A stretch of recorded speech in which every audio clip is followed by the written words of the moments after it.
Hey guys, a common question I get from people who are just starting out cubing is there are so many options for what cubes and lubes to buy, and there's so much to learn to get faster at cubing. So how should I go about learning that? And also, what do I need to buy in order to get started? So in this video, I'll give you all the info you need to get started with cubing and answer a lot of common questions. You've most likely already learned to solve a 3x3. But the Rubik's brand or dollar store cube you have at home may not be very good, and how you can know is by how smoothly and quickly it turns, and whether or not it can corner cut. Good speed cubes will turn much more quickly and smoothly, and if a layer is misaligned, it will just corner cut. It really doesn't care how much you misalign it. If you're still using a non-speed cube, I guarantee you getting a real speed cube will instantly make you faster and will make learning so much easier. For which cube you should get, my recommendation is the J-Perm RS3M 2020. This is on Speedcube Shop for $25. It's professionally set up, and that way you don't have to worry about lubing or tensioning it to be correct. So that is my biased answer. If you want my unbiased answer, it's the RS3M 2020. This is for only $9, but you'll have to set it up and lube it yourself, and if you don't lube it yourself, then it's going to start getting worse over time, but I'll talk more about that in the lube section of this video. You can find cubes all the way from under $5 to over $60. On average, the more expensive ones are going to be better, but this is an outlier for how cheap it is and how good it is. I have a separate video going over the best speed cubes at the start of 2021, which includes 3x3 and all the other puzzles, so go check that out if you're wondering which ones to buy, as it goes over a big range of prices. At the same time, you may want to invest in a 2x2, 4x4, and maybe even a Pyraminx. Once you've learned 3x3, these are the easiest puzzles to branch off of, as 2x2 is just easier 3x3, 4x4 only requires 3 more algorithms and then you solve it a lot like a 3x3, and Pyraminx is just really easy. And I just want to mention another really fun puzzle, which is mirror blocks. This one is all the same color, but the pieces have different sizes, so it actually starts to shapeshift. It solves just like a 3x3, but it takes a lot more thinking to get through it. Another question I get a lot is people say, I just learned how to solve a cube, or I average under 1 minute now, or under 30 seconds, or under 20 seconds. Should I be getting a different, better cube at each level? The answer is not a simple yes or no, but instead it's kind of like this. If money doesn't matter to you, get any cube that is very good and you will have a good time with it. There's no such thing as a cube that is too good for your skill level, as you'll just learn to adapt to it and you'll be able to get used to something that you'll be using later on, which is a good thing. You might think that using a worse cube requires you to turn more accurately, and all this modern technology on the newer cubes, such as magnets and corner cutting and the turn speed, are going to make you develop worse habits. But in reality, if you did start with a really good cube, then it makes some of the harder finger tricks easier to learn just because the cube is better. While if you used one of the worst cubes, then you may be doing finger tricks such as this.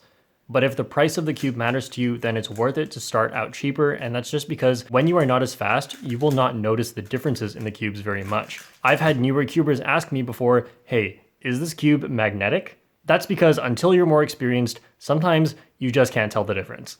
And why you wouldn't just get an amazing cube right from the start is because by the time you're actually good and you can take advantage of an amazing cube, there may just be a better one already.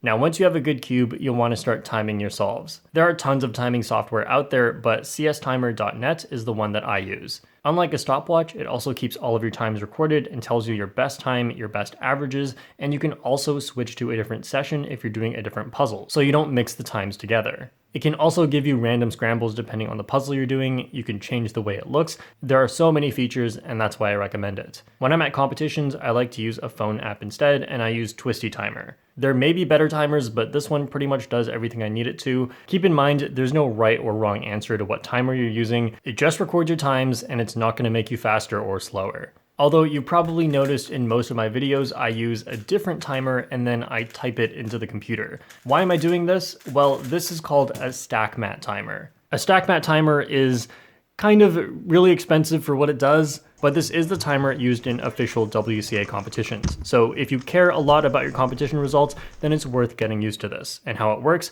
is you put the cube here, you wait for the green light, and then you go, solve the cube, and then stop like this. This is actually just a completely different habit from starting like this with a spacebar on your computer. It sounds ridiculous, but once you're serious about competitions, that habit change is actually a really big difference. If you get this timer, I also recommend getting a mat, otherwise you're going to be dropping your cube on the table and this just prevents damage. But of course, this is all completely unnecessary if you don't care about competitions yet, so you can just use your computer or your phone. Next is lubricant, or lube. Here are just some of the lubricants Speedcube Shop has sent me. I don't use all of them. In fact, let me show you something. This is just some random cheap cube. The cube itself is not amazing, but this already turns really fast.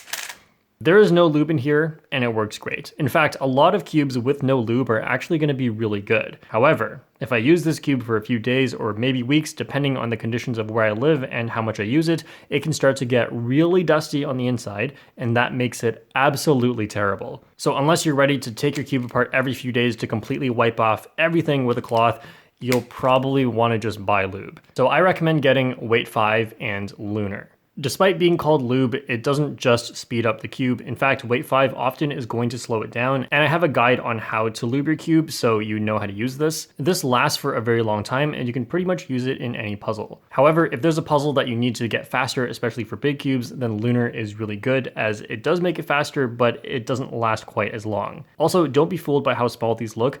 I've never gone through a full bottle of Lunar or a full syringe of Weight 5. So those are all the main things I recommend buying, and maybe not these if you're not as serious. You can get all of this stuff from speedcubeshop.com, and make sure you use the discount code JPERM at checkout. After you've been using the beginner method for a while, it's going to be a lot harder to improve, so I recommend learning a better method. The method that I teach on this channel is CFOP, and there are tons of other good methods, the main other one being Roux, that is comparable to CFOP in potentially being the fastest method. I have a video comparing them, giving my thoughts. Nobody really knows which one is definitely faster, but if you had to pick now, knowing the beginner method, it's going to be easier to transition into CFOP because it is more similar. And instead of thinking too hard about which method you want to go into, which one's the right choice for you, just picking one is better than not, because then you get to start learning the more advanced techniques like finger tricks and how to recognize cases faster, how to turn faster, and all this sort of stuff. The basic idea for CFOP is you'll make the cross, but not on the top. You'll make it on the bottom, which can be done really quickly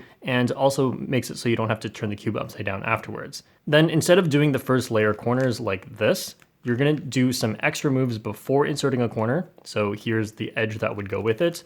You would just move them in just the right way so that when you put the corner in, the edge goes in with it. And there are a lot of techniques for this, but this is the main idea for F2L, or first two layers at the same time. Then you would just solve 4 of these pairs around the cube, and then eventually all of F2L will be solved.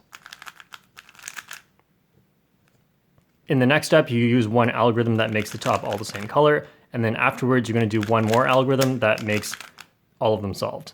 There is a lot of knowledge you have to put in your brain to make all of this possible, but all of it can also be segmented into easier parts to make learning easier, and also so you don't have to commit so much before you decide you want to learn this. For example, there's beginner F2L, where you would find both of the pieces that have to go here, make sure they're both in the top layer, then do some pairing stuff that I teach in the video to get them together, and then put them both in.